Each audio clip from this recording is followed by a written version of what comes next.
سلام بچه‌ها، خوش اومدین به یه ویدیوی دیگه از سری رازهای تاریک و عجیب دنیا. امروز قراره با هم بریم سراغ یکی از هیجان انگیزترین و بحث برانگیزترین موضوعات تاریخ، یعنی نظریه‌های توطئه‌ای که ممکنه حقیقت داشته باشن. بعضی از این تئوری‌ها اونقدر عجیب و غریبن که ممکنه اولش باور نکنین، ولی وقتی مدارک و شواهد پشتشون رو بررسی می‌کنیم، ممکنه نظرتون تغییر کنه. پس حتما لایک و کامنت یادتون نره و اگه هنوز سابسکرایب نکردید همین الان دکمه سابسکرایب رو بزنید و زنگوله رو هم روشن کنید. پروژه MK اولترا، کنترل ذهن در دنیای واقعی.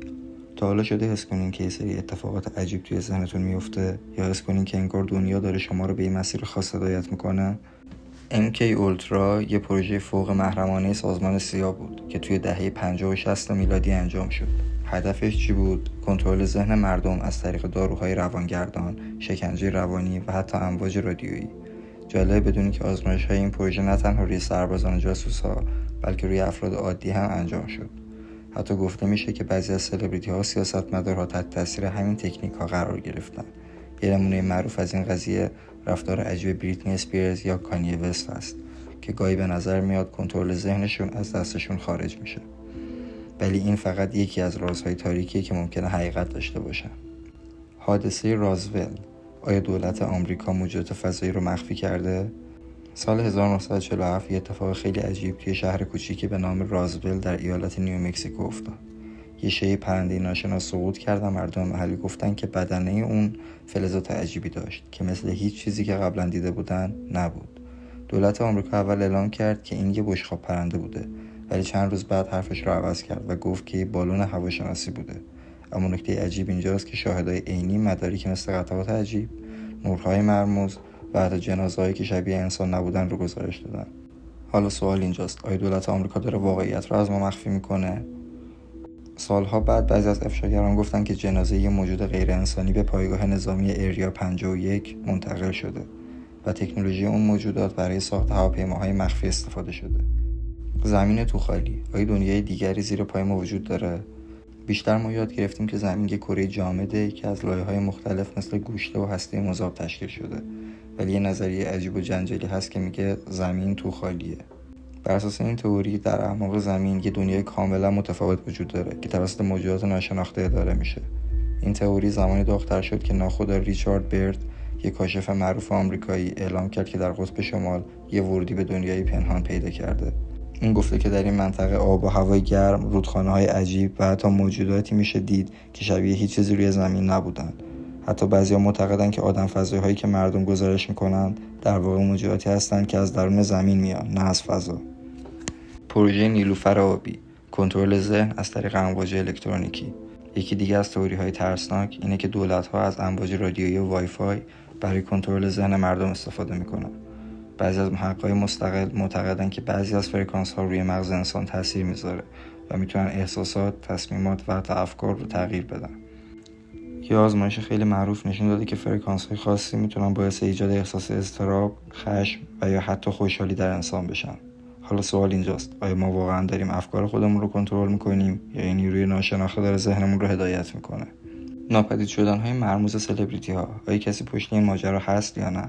تا حالا دقت کردین که بعضی از سلبریتی‌ها یهو غیب میشن، بعد از این مدت برمیگردن ولی انگار کاملا تغییر کردن؟ مثلا دیو چپل که یه روز تصمیم گرفت کاملا از هالیوود دور بشه، بعد از مدتی برگشت و کلا تغییر کرده بود. یا آماندا باینس که یه شبه محو شد و وقتی برگشت انگار یه آدم دیگه بود. بعضیا میگن که هالیوود یه سیستم مخفی داره که هر کسی از خط قرمزها عبور کنه یا ساکتش میکنن یا کنترلش رو به دست میگیرن. پروژه مون آرک، آیا پایگاه مخفی در ماه وجود داره؟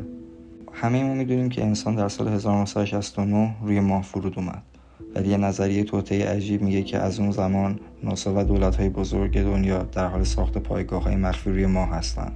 این نظریه به اسم پروژه مون آرک معروفه و ادعا میشه که دولت‌ها به خصوص آمریکا از شروع دهه 70 شروع به فرستادن تجهیزات و ایجاد پایگاه‌های سری در ماه کردن.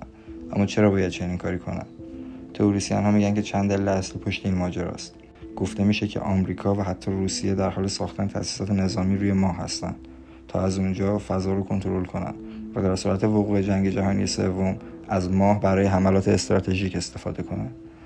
معادن سری در ماه، یه سری تصاویر ناسا نشون میدن که روی سطح ماه ساختارهای شبیه معدن‌های متروکه وجود داره، اما ممکنه که دولت‌ها در حال استخراج منابع خاصی از ماه باشن که ما ازش بی‌خبریم.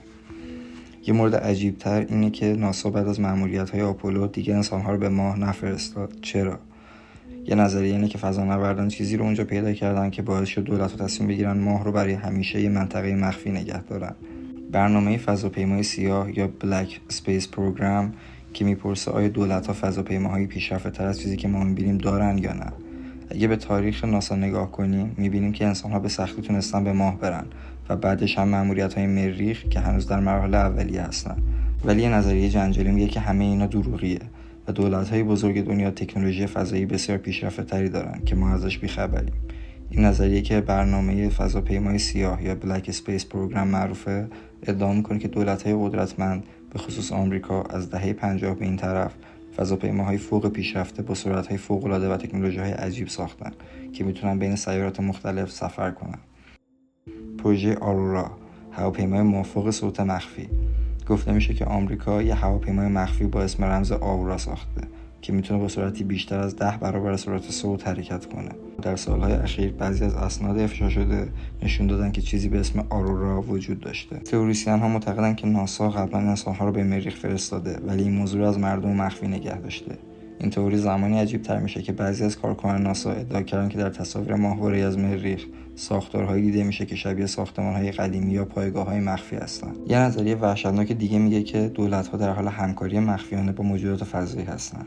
برخی گزارش‌ها ادعا می‌کنن که آمریکا بعد از حادثه رازول تکنولوژی بیگانگان رو برای ساخت فضاپیمای فوق پیشرفته استفاده کرده. خب بچه‌ها، حالا نوبت شماست. کدوم یکی از این نظریه‌ها به نظرتون واقعی‌تر به نظر میاد یا شاید نظریه دیگه‌ای هست که من توی این ویدیو نگفتم؟ حتما توی کامنت‌ها نظرتون رو بنویسید. اگه از این ویدیو خوشتون اومد حتما لایک کنین، سابسکرایب کنین و زنگوله نوتیفیکیشن رو بزنین. تا ویدیوهای بعدی، خدا نگهدار.